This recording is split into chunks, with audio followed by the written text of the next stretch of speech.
বন্ধুরা, মার্কেট যদি এখান থেকে কারেক্ট করে তাহলে আপনি কোন স্মল ক্যাপ কোম্পানিতে ইনভেস্ট করবেন সেই হিসেবে আজকের ভিডিওটিকে সেভ করে রাখুন। কারণ আজকের ভিডিওতে প্রাইভেট সেক্টর ব্যাংকিং কোম্পানির মধ্যে একটি ছোট্ট স্মল ক্যাপ কোম্পানি ডিসকাস করব, যেই কোম্পানিটাকে অ্যাকচুয়ালি বাছাই করার পেছনে মেইন রিজন কোম্পানির ভ্যালুয়েশন। বাদবাকি কোম্পানির প্রফিটেবিলিটি রেশিও থেকে শুরু করে, লোন বুক গ্রোথ থেকে শুরু করে, কোম্পানির কাসা রেশিও থেকে শুরু করে, এনপিএ থেকে শুরু করে, যেই পজিটিভ সাইন একটা ব্যাংকিং কোম্পানির মধ্যে প্রয়োজন, মানে শেয়ার প্রাইসকে অ্যাপ্রিসিয়েশনের জন্য ব্যাংকিং কোম্পানিতে থাকা প্রয়োজন, সেই প্রত্যেকটা পজিটিভ সাইন অলমোস্ট এই কোম্পানিটার মধ্যে আমি দেখতে পাচ্ছি। এবং যেহেতু কোম্পানির ভ্যালুয়েশন সস্তা রয়েছে, যেখানে মার্কেট নিচে গেলে কোম্পানি এখান থেকে ডাউনসাইড রিস্ক কম থাকছে, এবং মার্কেট যখন রিকভারি করবে তখন ডেফিনেটলি প্রাইভেট সেক্টর ব্যাংক যখন উপরের দিকে যাবে এই কোম্পানির বিশাল বড় আপসাইড পোটেনশিয়াল আপনি দেখতে পাবেন। তবে আমি সাজেস্ট করব কোম্পানিটাকে এখন ওয়াচ লিস্টে অ্যাড করে রাখার জন্য। মার্কেট নেগেটিভ সেন্টিমেন্টে গেলে তখন আরো বেশি লোয়ার প্রাইসে আপনি গ্রেট ভ্যালু বাইং অপরচুনিটি পেয়ে যাবেন। সর্বপ্রথমে কোম্পানির ভ্যালুয়েশন এবং কোম্পানির বিজনেস মডেল অ্যানালাইসিস করে বোঝানোর চেষ্টা করব যে কেন অ্যাকচুয়ালি কোম্পানিটা আমার পছন্দ হয়েছে। সেই পয়েন্টসগুলো নিয়ে ডিসকাস করার আগে চ্যানেলে নতুন হলে অবশ্যই চ্যানেলটিকে সাবস্ক্রাইব করবেন এবং ভিডিওটি প্রথম থেকে শেষ অবধি দেখবার পরে যদি মনে হয় কিছুটা হলেও পজিটিভ নলেজ গেইন হয়েছে তাহলে অবশ্যই ভিডিওটিকে লাইক করতে ভুলবেন না এবং ফ্যামিলি মেম্বার্স অথবা বন্ধু বান্ধবদের সাথে শেয়ার করতে ভুলবেন না। চলুন সর্বপ্রথমে যদি কোম্পানির বিজনেস মডেলের মধ্যে নিয়ে যাই এবং বিজনেসে কি কি অ্যাডভান্টেজ আছে সেটা বোঝানোর চেষ্টা করি, তো সেই হিসেবে একটা ব্যাংকিং কোম্পানির জন্য মেইন যে তিনটে ইম্পর্টেন্ট রেশিও, তার মধ্যে এনপিএ রেশিও এক নম্বরে রয়েছে, যেখানে কোম্পানির এনপিএ মানে নন পারফর্মিং অ্যাসেট কন্টিনিউয়াসলি ডাউনে আসছে, যেটা কোম্পানির ভবিষ্যতের প্রফিটেবিলিটি ইনক্রিজকে বোঝাচ্ছে। আর যদি আমি কোম্পানির কাসা রেশিও দেখি, 26% কাসা রেশিও মেনটেন করছে লাস্ট 2-4 বছর ধরে, যেখানে এবং কোম্পানি তার পিপিটিতে এবছরে এটাও বলেছে যে কোম্পানি ভবিষ্যতে তার কাসা রেশিওকে ইমপ্রুভ করবে, যেখানে কোম্পানির নেট ইন্টারেস্ট মার্জিনও ইনক্রিজ হবে। এবং তার সাথে সাথে ধরতে পারেন নেট ইন্টারেস্ট মার্জিন কেন ইনক্রিজ হবে, কারণ ইন্টারেস্ট রেট যত ডাউনে আসবে, কস্ট অফ বড়োইং যত ডাউনে আসবে, তত নেট ইন্টারেস্ট মার্জিনও ইনক্রিজ হবে। এবং তার সাথে সাথে আপনার কস্ট অফ বড়োইং যত ডাউনে যাবে, কারণ আপনি কাসা রেশিও ইমপ্রুভ করবেন, তো ভবিষ্যতের জন্য পজিটিভ সাইন কোম্পানির মধ্যে আমি দেখতে পাচ্ছি। তার সাথে কোম্পানি যদি আপনি ক্যাপিটাল এডুকেসি রেশিও দেখেন, তো তিনটে রেশিও কিন্তু ফার্স্ট ক্লাস রয়েছে। কোম্পানির ক্যাপিটাল এডুকেসি রেশিও 16 থেকে 17% মধ্যে মেনটেন করছে। যদি আমি আজকের দিনে কোম্পানির লোন বুক দেখি, তাহলে টোটাল 100% এর মধ্যে 45% ম্যাক্সিমামটাই কিন্তু কোম্পানির মর্টগেজ লোন প্রোভাইড করছে। আর মর্টগেজ লোন কিন্তু এনপিএ রেশিওর জন্য খুবই পজিটিভ সাইন, মানে আপনার মর্টগেজ লোন যত বেশি হবে আপনার এনপিএ হওয়ার চান্স তত কম হবে, যে কারণে ব্যাংক আপনার সেফ থাকবে। বাদ বাকি কোম্পানির 4-5% 6% এর মধ্যে মেনটেন করছে আদার্স যত লোন কোম্পানি প্রোভাইড করে। আর ব্যাংকিং কোম্পানির জন্য আরো একটা পজিটিভ সাইন, যেটা অ্যাকচুয়ালি বাজাজ ফিনান্স কন্টিনিউ করে, সেটা হচ্ছে রিফিনান্স। মানে আপনি অতীতে যে সমস্ত ক্লায়েন্টকে ফিনান্স করেছেন তার মধ্যে কতগুলো ক্লায়েন্টকে আপনি রিফিনান্স করতে পারছেন, আবার তাদেরকে ফিনান্স করতে পারছেন, যেখানে কোম্পানির এই রেশিওটার পজিটিভ সাইন আছে। আগের কোয়ার্টারে ছিল 8.1%, এই কোয়ার্টারে 8.9% হয়েছে। বাকি যদি কোম্পানির লেটেস্ট 2023 লাস্ট দুটো কোয়ার্টারকে আমি অ্যানালাইসিস করি, কোম্পানি অ্যানুয়াল রিপোর্টে দুটো কোয়ার্টারে অ্যানালাইসিস দিয়েছে, যেখানে জুন 2023 সাথে সেপ্টেম্বর 2023 কি কি চেঞ্জেস পেয়েছি। যদি আমি কোম্পানির total net stable funding ratio দেখি, তাহলে 126.7% ছিল, যেটা সামান্য ডাউন হয়ে 125% মেনটেন করছে। খুব একটা পজিটিভও নয় নেগেটিভও নয়। যদি আমি কোম্পানির রিটেল এবং স্মল বিজনেস কাস্টমার ডিপোজিট দেখি, যেটা খুবই পজিটিভ সাইন, যদি ইনক্রিজ করতে পারে এখানে ইমপ্রুভমেন্ট দেখতে পাচ্ছি। আগের কোয়ার্টারে ছিল 12,272 কোটি, যেটা এই কোয়ার্টারে ইনক্রিজ হয়ে 12,401 কোটি করেছে, এটা পজিটিভ সাইন।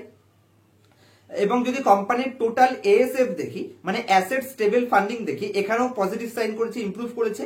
42,206 কোটি ছিল, সেখান থেকে ইমপ্রুভ করে 43,608 কোটি।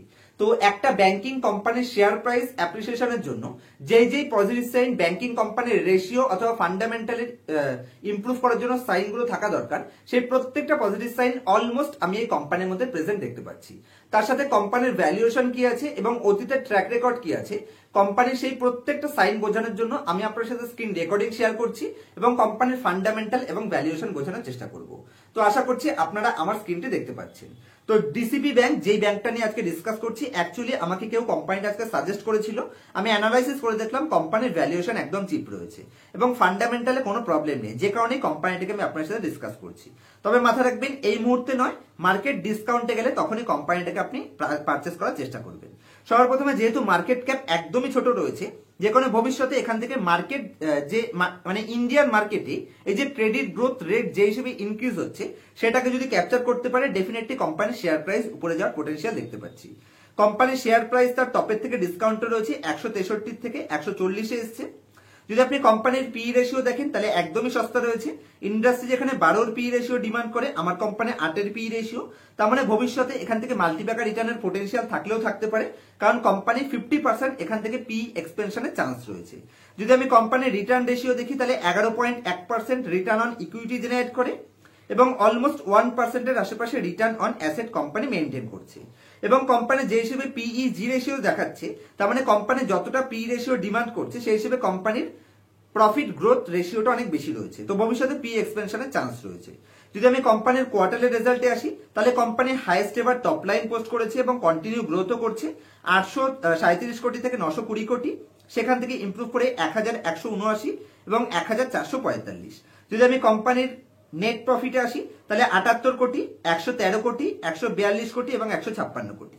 কোম্পানির এনপিএ রেশিও কন্টিনিউয়াসলি রিডিউস হচ্ছে, তার মানে কোম্পানি এনপিএ কে পে করছে, যেটা কোম্পানির ভবিষ্যতের পজিটিভ প্রফিটেবিলিটি ইমপ্রুভের সাইন দিচ্ছে।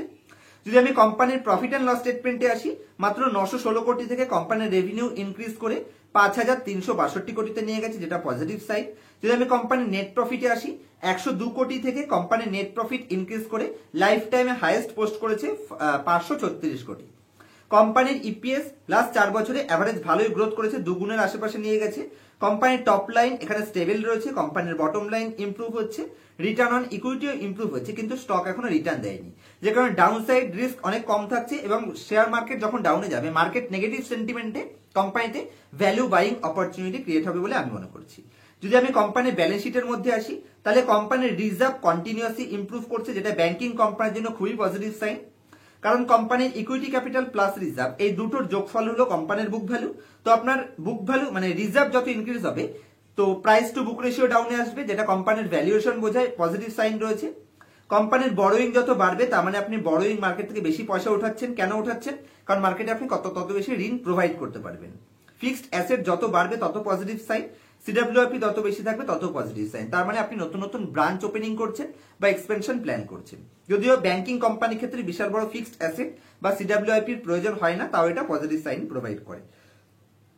যদি আমি কোম্পানির শেয়ার হোল্ডিং প্যাটার্নে যাই তাহলে এফআইআই, ডিআইআই এবং প্রোমোটার এবং এফআইআই তো স্টেবল রয়েছে।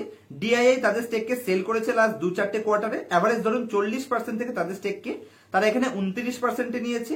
সমস্ত স্টেকটা এখানে রিটেল পাবলিক পারচেস করেছে, তো এটাই একমাত্র নেগেটিভ সাইন। বাকি কোম্পানির মধ্যে সেই প্রত্যেকটা পজিটিভ সাইন আমি অ্যাভেলেবেল দেখতে পাচ্ছি। যে সাইনগুলো একটা ব্যাংকিং কোম্পানির শেয়ার প্রাইসকে অ্যাপ্রিসিয়েশনের জন্য প্রয়োজন হয়। তবে কোনো ধরনের বাই অথবা সেল রিকমেন্ডেশন হিসেবে নেবেন না। আমার অ্যানালাইসিসের সাথে আপনার অ্যানালাইসিস ম্যাচ করলে, যেহেতু এটা একটা স্মল ক্যাপ কোম্পানি, মার্কেট ডাউনে গেলে আপনার টোটাল ইকুইটি ক্যাপিটালের 3 থেকে 4% অ্যালোকেশন কোম্পানিতে রাখতে পারে, ডেফিনেটলি মাল্টিফোল্ড রিটার্নের পোটেনশিয়াল রয়েছে। তবে আবার বলছি, কোন ধরনের বাই সেল রিকমেন্ডেশন হিসেবে নেবেন না। যে কোনো কোম্পানিতে এন্ট্রি অথবা এক্সিট করার আগে নিজের অ্যানালাইসিস প্রয়োগ করবেন অথবা নিজের ফিনান্সিয়াল অ্যাডভাইজারের সাথে কনসাল্ট করে তারপর বাই অথবা সেল করবেন, কারণ এখানে প্রফিট হলেও আপনার হবে, লস হলেও আপনার হবে। যে কারণে আমার মতন কোনো ইউটিউবার, কোনো ইনফ্লুয়েন্সার বা কোনো ইনফ্লুয়েন্সারের দ্বারা আপনি ইনফ্লুয়েন্স হবেন না, এটাই আমি আশা করছি। কারণ অ্যাকচুয়ালি আপনি মার্কেটে লং রানে যদি টিকে থাকতে চান তাহলে আপনার নিজের নলেজ এবং নিজের এক্সপিরিয়েন্সই কাজে দেবে। আমার এক্সপিরিয়েন্সের মাধ্যমে আপনি বড় প্রফিট কামাতে পারবেন না, এবং আমার এক্সপিরিয়েন্স ইউজ করে আমি নিজেই অ্যাকচুয়ালি রিস্ক নিতে পারবো, যেটা আপনি নিতে পারবেন না। কারণ পোটেনশিয়াল কতটা আছে সেটা বোঝার জন্য ভ্যালুয়েশন এবং ফান্ডামেন্টাল সব থেকে ইম্পর্টেন্ট। আজকের মতো এই অবধি। যদি আমার কাছ থেকে advance level core fundamental analysis personal ক্লাসে শিখতে চান, যেখানে একদম বেসিক থেকে শুরু করে এক্সট্রাঅর্ডিনারি ফান্ডামেন্টাল থেকে শুরু করে কোম্পানির ভ্যালুয়েশন, কোম্পানির বিজনেস মডেল, প্রত্যেকটা পয়েন্ট কি করে বুঝতে পারবেন কোম্পানির ফেক ডেটা দেখাচ্ছে না অরিজিনাল ডেটা দেখাচ্ছে, সেই সমস্ত অ্যানালাইসিস পার্সোনাল ক্লাসে শিখতে চাইলে স্ক্রিনের উপর মোবাইল নাম্বার দেখতে পাচ্ছেন, আমার সাথে কন্ট্যাক্ট করতে পারেন। দেখা হবে নেক্সট ভিডিওতে কোনো ইনফরমেটিভ টপিকের সাথে। এই ভিডিওটা রিলেটেড অথবা stock, bond, mutual fund related কোনো কোয়ারিজ থাকলে আমাকে নির্দ্বিধায় কমেন্ট করবেন। আমি প্রত্যেকটা কমেন্ট পড়ি এবং প্রত্যেকটা কমেন্টের আমার তরফ থেকে বেস্ট রিপ্লাই দেওয়ার চেষ্টা করি। দেখা হচ্ছে নেক্সট ভিডিওতে কোনো ইনফরমেটিভ টপিকের সাথে। ততক্ষণ পর্যন্ত হ্যাপি ইনভেস্টিং, হ্যাপি ট্রেডিং।